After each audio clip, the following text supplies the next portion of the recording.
ఇక అవని ఇంకా పార్వతి అయితే ఇద్దరు కలిసి రాజేశ్వరిని కలవడానికైతే రాజేశ్వరి వాళ్ళ ఇంటికైతే వస్తారు. ఇక పిన్ని అనుకుంటా లోపటికైతే వస్తుంది అవని. ఇక పైనుంచి చక్రధర్ కిందికి వచ్చి నా కోసమే వచ్చావా అవని అని అడుగుతూ ఉంటాడు.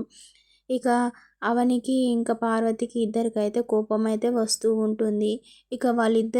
ఇక ఇద్దరైతే కలిసి రాజేశ్వరి బయటికి వచ్చేటానికి ఇంకా అవని రాజేశ్వరి దగ్గరికి వెళ్ళి పిన్ని ఎలా ఉన్నావు, బాగున్నావా అని అడుగుతూ ఉంటుంది.